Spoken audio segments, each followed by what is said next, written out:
In the United States, where we have more land than people, it is not at all difficult for persons in good health to make money. In this comparatively new field, there are so many avenues of success open, so many vocations which are not crowded, that any person of either sex who is willing, at least for the time being, to engage in any respectable occupation that offers, may find lucrative employment. Those who really desire to attain an independence have only to set their minds upon it and adopt the proper means, as they do in regard to any other object which they wish to accomplish, and the thing is easily done. But however easy it may be found to make money, I have no doubt many of my hearers will agree it is the most difficult thing in the world to keep it. The road to wealth is, as Dr. Franklin truly says, as plain as the road to the mill. It consists simply in expending less than we earn. That seems to be a very simple problem. Mr. Micawber, one of those happy creations of the genial Dickens, puts the case in a strong light when he says that to have annual income of £20 per annum and spend £20 6d is to be the most miserable of men, whereas to have an income of only £20 and spend but £19 6d is to be the happiest of mortals. Many of my readers may say, "We understand this. This is economy, and we know economy is wealth. We know we can't eat our cake and keep it also." Yet I beg to say that perhaps more cases of failure arise from mistakes on this point than almost any other. The fact is, many people think they understand economy when they really do not. True economy is misapprehended, and people go through life without properly comprehending what that principle is. One says, "I have an income of so much, and here is my neighbour who has the same. Yet every year he gets something ahead and I fall short. Why is it? I know all about economy." He thinks he does, but he does not. There are men who think that economy consists in saving cheese parings and candle ends, in cutting off 2d from the laundress bill, and doing all sorts of little mean, dirty things. Economy is not meanness. The misfortune is also that this class of persons let their economy apply in only one direction. They fancy they are so wonderfully economical in saving a halfpenny when they ought to spend 2d that they think they can afford to squander in other directions. A few years ago, before kerosene oil was discovered or thought of, one might stop overnight at almost any farmer's house in the agricultural districts and get a very good supper, but after supper he might attempt to read in the sitting room and would find it impossible with the inefficient light of one candle. The hostess, seeing his dilemma, would say, "It is rather difficult to read here evenings. The proverb says you must have a ship at sea in order to be able to burn 2 candles at once. We never have an extra candle, except on extra occasions." These extra occasions occur, perhaps, twice a year. In this way the good woman saves $5, $6, or $10 in that time. But the information which might be derived from having the extra light would, of course, far outweigh a ton of candles. But the trouble does not end here. Feeling that she is so economical in tallow candles, she thinks she can afford to go frequently to the village and spend $20 or $30 for ribbons and furbelows, many of which are not necessary. This false connote may frequently be seen in men of business, and in those instances it often runs to writing paper.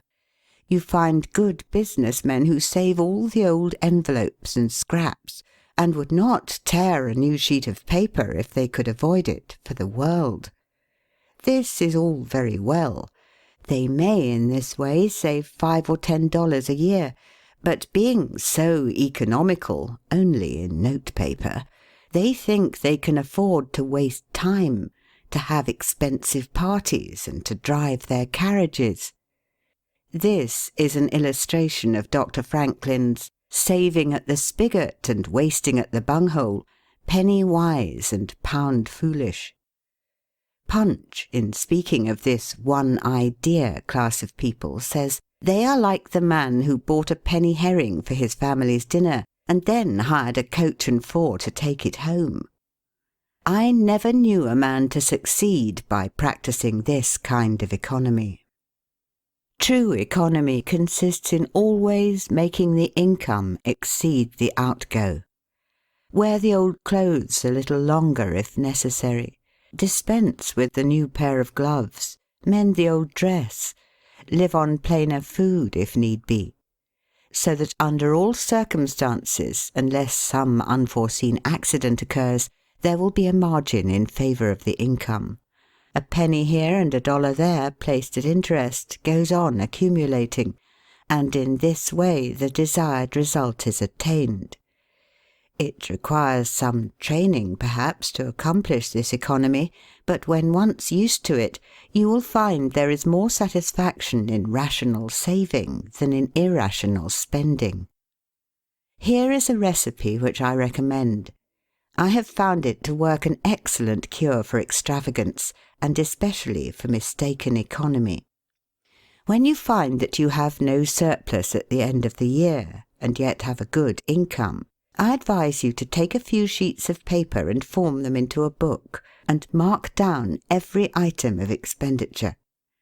Post it every day or week in 2 columns, one headed Necessaries or even Comforts, and the other headed Luxuries, and you will find that the latter column will be double, treble, and frequently 10 times greater than the former. The real comforts of life cost but a small portion of what most of us can earn.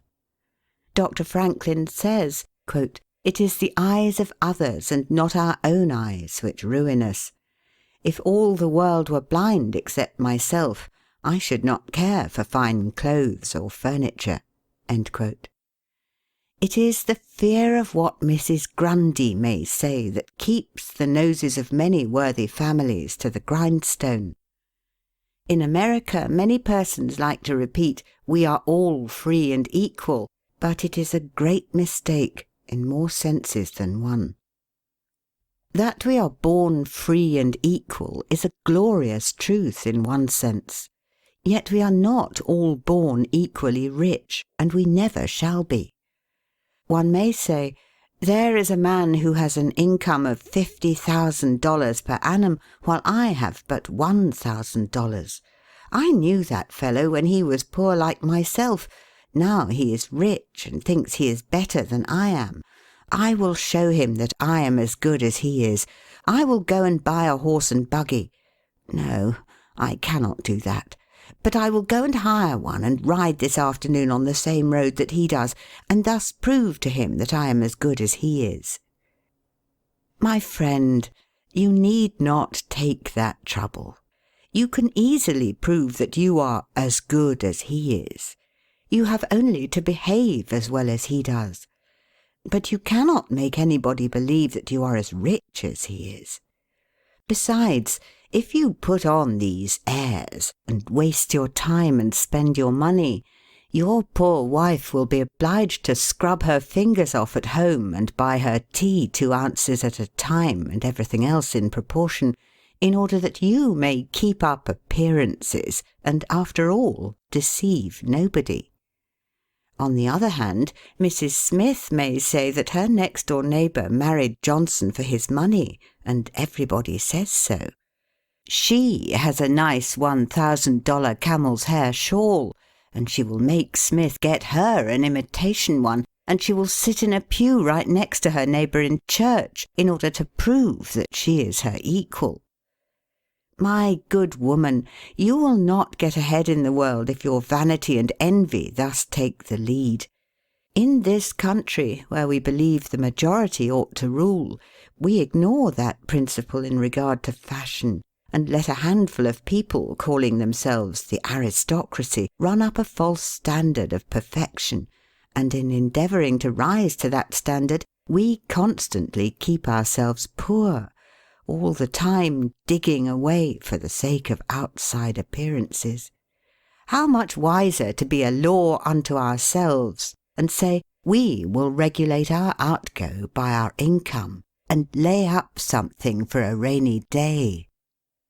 People ought to be as sensible on the subject of money getting as on any other subject. Like causes produces like effects. You cannot accumulate a fortune by taking the road that leads to poverty. It needs no prophet to tell us that those who live fully up to their means, without any thought of a reverse in this life, can never attain a pecuniary independence. Men and women accustomed to gratify every whim and caprice will find it hard at first to cut down their various unnecessary expenses, and will feel it a great self-denial to live in a smaller house than they have been accustomed to, with less expensive furniture, less company, less costly clothing, fewer servants, a less number of balls, parties, theatre-goings, carriage-ridings, pleasure excursions, cigar-smokings, liquor-drinkings, and other extravagances. But after all, if they will try the plan of laying by a nest-egg, or in other words, a small sum of money at interest or judiciously invested in land, they will be surprised at the pleasure to be derived from constantly adding to their little pile, as well as from all the economical habits which are engendered by this course. The old suit of clothes and the old bonnet and dress will answer for another season.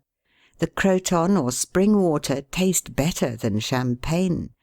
A cold bath and a brisk walk will prove more exhilarating than a ride in the finest coach. A social chat, an evening's reading in the family circle, or an hour's play of hunt the slipper and blind man's buff will be far more pleasant than a $50 or $500 party, when the reflection on the difference in cost is indulged in by those who begin to know the pleasures of saving. Thousands of men are kept poor, and tens of thousands are made so after they have acquired quite sufficient to support them well through life, in consequence of laying their plans of living on too broad a platform. Some families expend $20,000 per annum, and some much more, and would scarcely know how to live on less, while others secure more solid enjoyment frequently on a 20th part of that amount. Prosperity is a more severe ordeal than adversity, especially sudden prosperity. Easy come, easy go is an old and true proverb. A spirit of pride and vanity, when permitted to have full sway, is the undying cankerworm which gnaws the very vitals of a man's worldly possessions, let them be small or great, hundreds or millions.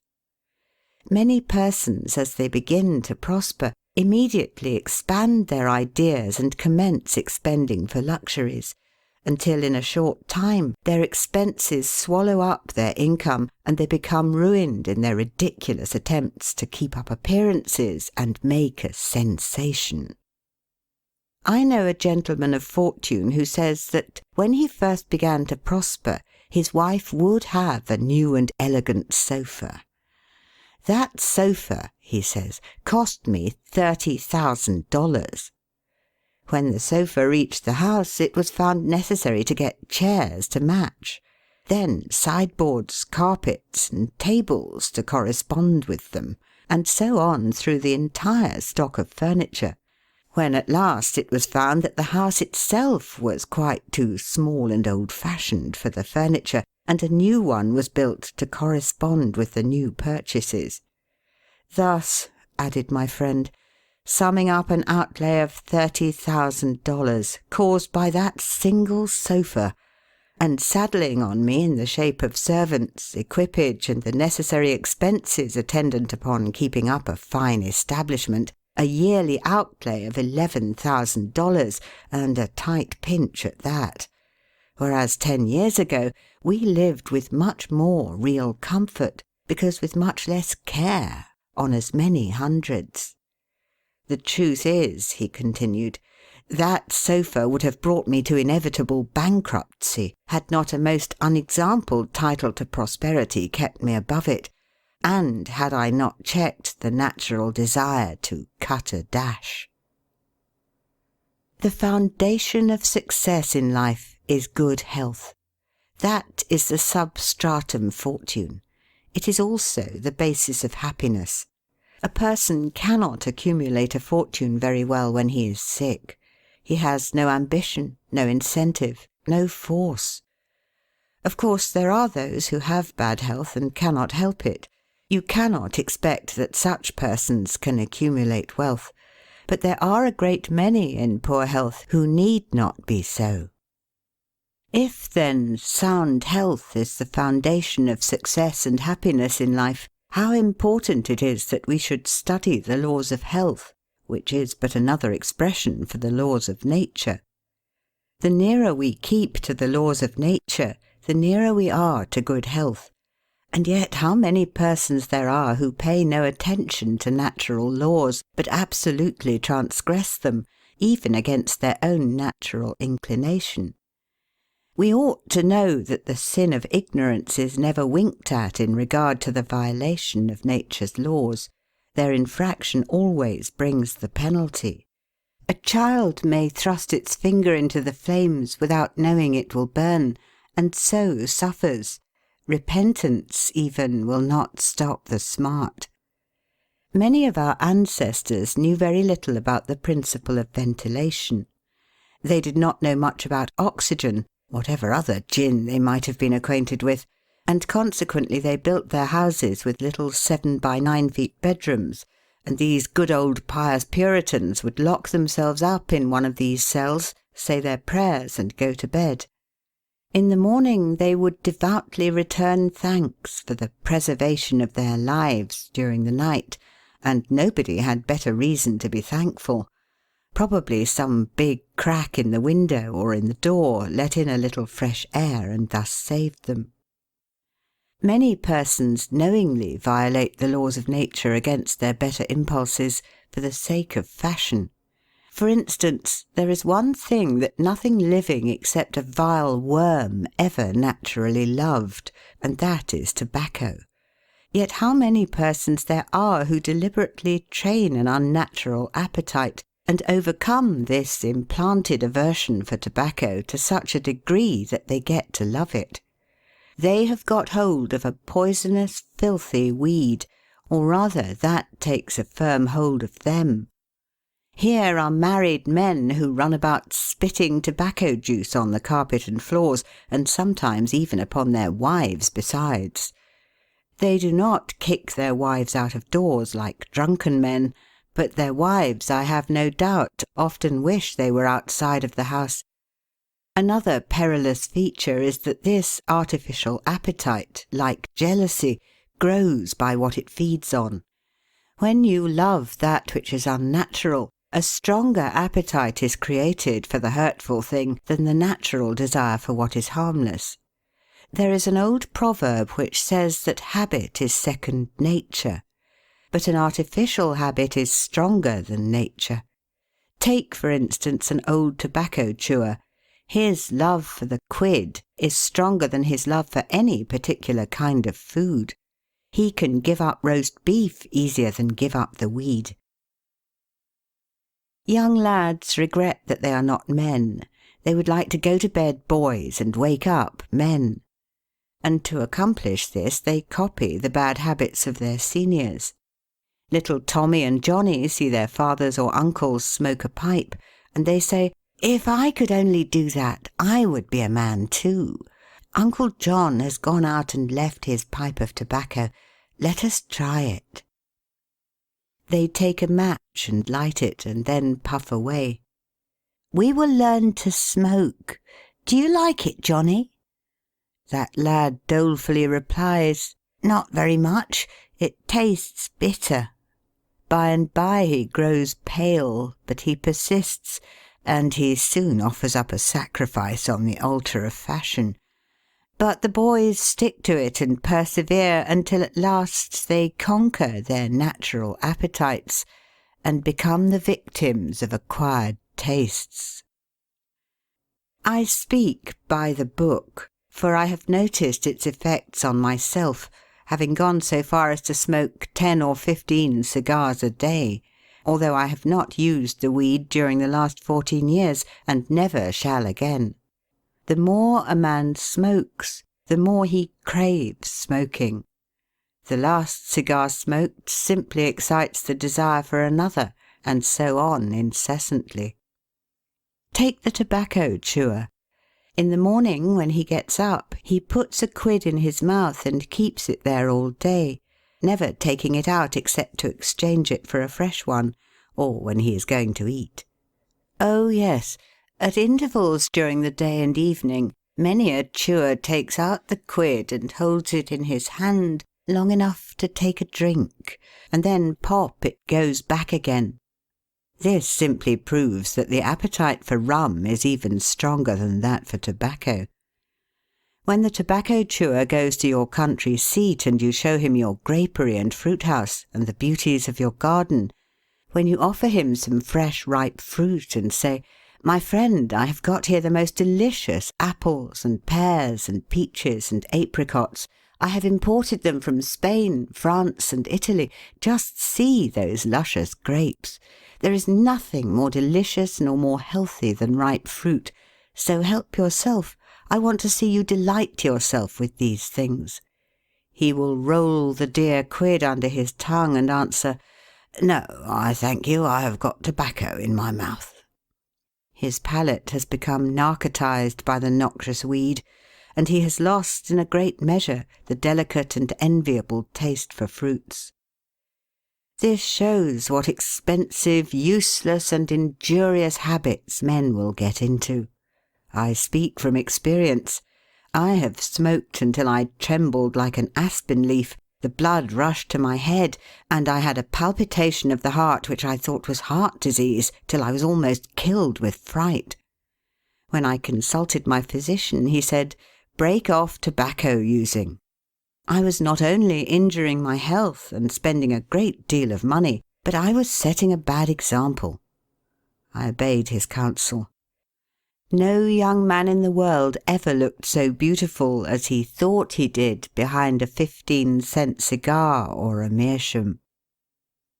These remarks apply with tenfold force to the use of intoxicating drinks. To make money requires a clear brain. A man has got to see that 2 and 2 make 4. He must lay all his plans with reflection and forethought, and closely examine all the details and the ins and outs of business.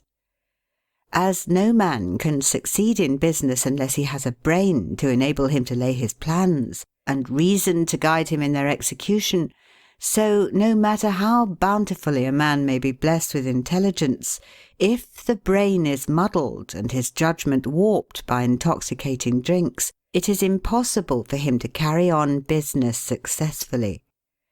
How many good opportunities have passed, never to return, while a man was sipping a social glass with his friend? How many foolish bargains have been made under the influence of the nervine, which temporarily makes its victim think he is rich? How many important chances have been put off until tomorrow, and then forever, because the wine cup has thrown the system into a state of lassitude, neutralizing the energies so essential to success in business. Verily, wine is a mocker. The use of intoxicating drinks as a beverage is as much an infatuation as is the smoking of opium by the Chinese, and the former is quite as destructive to the success of the business man as the latter. It is an unmitigated evil, utterly indefensible in the light of philosophy, religion, or good sense. It is the parent of nearly every other evil in our country. End of section 1.